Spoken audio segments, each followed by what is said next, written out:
Okay students, हम लोग अभी तक चैप्टर 6 स्टैटिक्स पढ़ रहे थे, है ना। जिसमें से स्टैटिक्स का मैं एक वीडियो सेंड की थी, जिसमें हम लोग इंट्रोडक्शन देखे थे कि एवरेज, मीन क्या होता है, मीडियन और मोड क्या होता है। ठीक है, उसके बाद हम लोग पढ़े और इसका एक्सरसाइज, और नेक्स्ट वीडियो में जो सेकंड वीडियो था इसी स्टैटिक्स का एक्सरसाइज, चैप्टर 6 स्टैटिक्स का एक्सरसाइज 6.1, जिसमें मैं पूरा सॉल्यूशन बताई थी आप लोगों को 9 तक, 1 to 9 तक। ठीक है, और इसके बाद जो वीडियो आया था उसमें हम लोग एक्सरसाइज 6.2 पूरा कंप्लीट किए थे। 2 ही क्वेश्चन था इसमें, दोनों क्वेश्चन कंप्लीट किए थे और पाई चार्ट कैसे बनाते हैं वो देखे थे।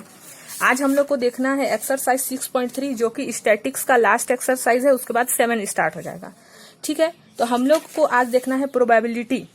ठीक है, प्रोबेबिलिटी मतलब होता है चांस, है ना। देखो, the probability of occurrence of an event of measurement as possibility.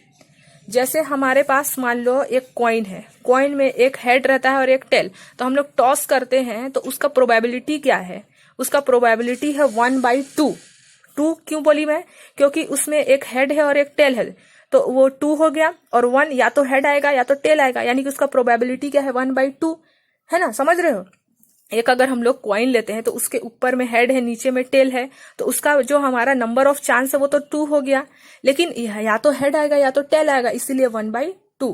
तो प्रोबेबिलिटी क्या होता है? चांस होता है कि क्या कब आ सकता है, तुक्का बोल सकते हैं हम लोग। ठीक है, तो जैसे कि यहाँ दिया है, you ask to take out saved of pack card. हम लोग जो टोटल कार्ड होता है, वो जो टास्क खेलते हैं वो वाला कार्ड में शायद नहीं 52 कार्ड ही होता है। ठीक है, what will be the probability of getting saved card. और सेव्ड कार्ड कितना होता है? 13 होता है। ठीक है, टोटल नंबर ऑफ कार्ड 52 होता है और सेव्ड कार्ड उसमें 13 होता है, और बाकी भी कुछ कुछ कार्ड होता है ना, किंग, क्वीन, क्या क्या और भी होता है।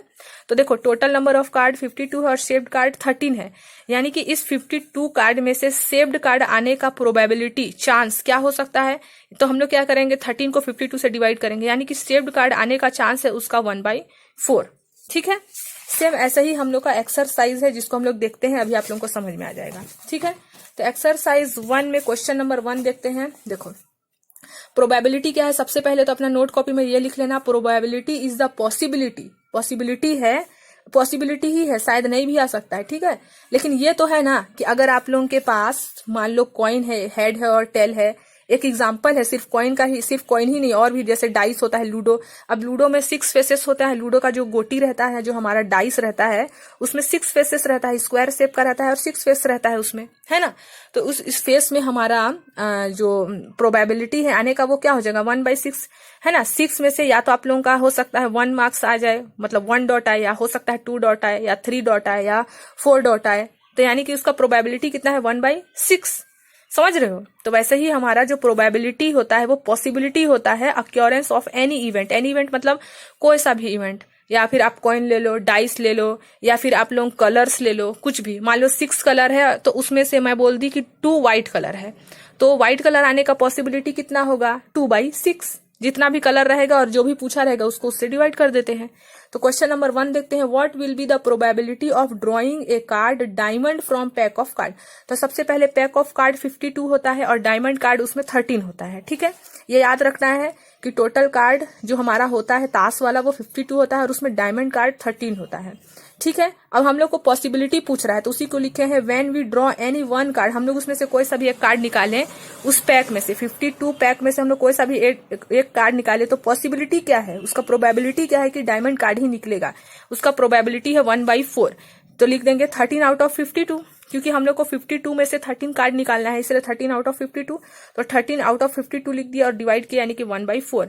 यानी कि हमारे पास अगर 52 कार्ड है तो उसमें 13 जो हमारे पास डायमंड शेप्ड कार्ड होता है, तो उसमें से जो डायमंड शेप निकालने का हमारे पास जो पॉसिबिलिटी है, प्रोबेबिलिटी है, वो क्या है? 1/4 है। ठीक है, क्वेश्चन नंबर 2 देखते हैं, ए बैग है 6 व्हाइट। एक बैग है जिसके अंदर हमारे पास 6 व्हाइट कलर है, 11 रेड कलर है और 7 ब्लू कलर है।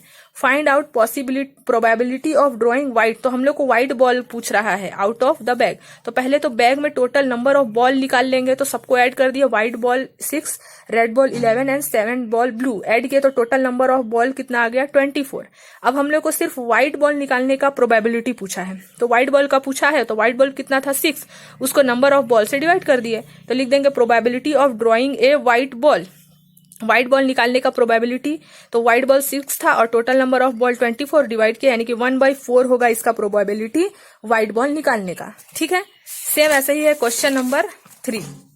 देखो क्वेश्चन नंबर 3 में क्या करना है, ए हॉर्स रेस कॉम्पिटिशन हुआ जिसमें टोटल नंबर ऑफ कॉम्पिटिटर कितने हैं, 5 कॉम्पिटिटर हिस्सा लिए हैं उसमें। Find out their possibility of winning the race, 5 competitor में से कोई विनर तो एक ही होगा, है ना, तो उस विनिंग चांस कितना है उन लोग का, तो नंबर ऑफ कॉम्पिटिटर 5 है और probability of winning of 1 competitor, तो कोई एक कॉम्पिटिटर जीतेगा तो उसका प्रोबेबिलिटी कितना है, उस कॉम्पिटिटर के जीतने का प्रोबेबिलिटी कितना है, 1 कॉम्पिटिटर है इसलिए उसको इससे डिवाइड कर दिया, यानी कि 1/5 चांस है उस कॉम्पिटिटर को जीतने का। ठीक है, 1/5। इन अ बास्केट, कुछ नहीं कर रहे हैं, देख लो बस डिवाइड करते जा रहे हैं। प्रोबेबिलिटी बहुत इजी है, बस थोड़ा सा समझना है। ठीक है, in a basket there are 10 apple, 8 pomegranate and 12 guava. अभी जो हम लोग कलर वाला देखे ना, 6 white ball, black ball, blue ball वाला, वही वाला है, बस इसमें एप्पल दे दिया है। 10 एप्पल, 8 पोमीग्रेनेट, 12 गवावा। एक बास्केट ले लिए हैं, उसके अंदर 10 एप्पल है, 8 पोमीग्रेनेट है और 12 बनाना है, तो टोटल नंबर ऑफ फ्रूट क्या हो गया, 30 हो गया। हम लोग को क्या पूछा है, what will be probability of, अब एप्पल का सिर्फ प्रोबेबिलिटी पूछा है, तो एप्पल 10 है और नंबर ऑफ फ्रूट कितना है, 30, यानी कि एप्पल को 30 से डिवाइड करेंगे, मतलब एप्पल को नंबर ऑफ फ्रूट से डिवाइड कर दिया। एप्पल 10 है और जो हमारा नंबर ऑफ फ्रूट है वो 30 है, तो 0 से 0 कैंसिल, 1/3 चांस है हमारा एप्पल निकालने का उस बास्केट से, यानी कि probability of taking out Apple is 1/3। अब क्वेश्चन नंबर 5 देख लेते हैं। Find out the probability of appearance in even number even dice is tossed, तो डाइस में टोटल नंबर कितना होता है, 6। लूडो का जो हमारा डाइस रहता है उसमें डॉट होता है 1, 2, 3, 4, 5 एंड 6 का, तो हम लोग लिख लेंगे a dice has 6 faces which includes dots, तो उसमें कितना डॉट होता है, 1 dot, 2 dot, 3 dot, 4 dot, 5 dot and 6 dot. हम लोग को पूछा है appearance of an even number का हमारा को पूछा है, तो इवन नंबर इसमें क्या है, 2 है, 4 है और 6 है, तो लिख लिए out of which even number 2, 4 और 6 है, यानी कि इवन नंबर टोटल कितना आया हमारा 3। इवन नंबर 3 चांस है निकालने का, 3 हमारे पास। अगर हम लोग लूडो का जो डाइस है उसको फेंकते हैं तो 3 चांस है इवन नंबर आने का, 2, 4 और 6, तो 1, 2, 3 चांस आ गया। तो probability of appearance of even number, तो इवन नंबर आने का कितना चांस है हमारे पास, इवन नंबर आने का चांस 3 है और टोटल नंबर जो डाइस में होता है वो 6 होता है, तो डिवाइड कर दिया, यानी कि 1/2 चांस है इवन नंबर आने का उस डाइस से। ठीक है, अब क्वेश्चन नंबर 6 देखते हैं। ऑन टॉसिंग एक कॉइन ले लिया जिसमें ऊपर में हेड रहता है और नीचे में क्या रहता है, टेल रहता है। ठीक है, तो हम लोग को पूछ रहा है कि what will be the possibility of appearance of head आने का चांस पूछ रहा है, हेड आने का चांस। ठीक है, of tail of that coin, तो एक कॉइन हैज 2 साइड, जो कॉइन रहता है उसमें 2 साइड रहता है, एक हेड होता है और एक टेल, तो 2 साइड्स हो गया, एक हेड हो गया और एक tail. So probability of appearance tail आने का चांस पूछ रहा है हमको, तो टेल आने का तो एक ही चांस है, टेल एक ही बार आएगा, या तो एक बार हेड आएगा या तो एक बार टेल, तो टोटल नंबर ऑफ चांस तो हमारे पास 2 है ना, 2 साइड है इसलिए 2, और टेल आने का एक चांस है इसलिए 1/2 कर दिया, 1 को 2 से डिवाइड करेंगे तो वही आएगा। इसीलिए हमारा जो अगर हम लोग कोई सा कॉइन लेते हैं जिसमें हेड और टेल है, तो हमारा टेल आने का चांस 1/2 है। अगर वही हेड पूछ लेता तो हेड आने का भी चांस 1/2 है, क्योंकि हेड भी तो एक ही बार आएगा। ठीक है, तो प्रोबेबिलिटी आप लोग समझ गए होंगे। प्रोबेबिलिटी क्या होता है, probability is the possibility of occurrence any event. ठीक है, तो प्रोबेबिलिटी समझ गए होंगे। हमारा एक्सरसाइज 6.3 कंप्लीट हो गया। अब हम लोग नेक्स्ट वीडियो में देखेंगे chapter 7 direct and inverse variation. ठीक है।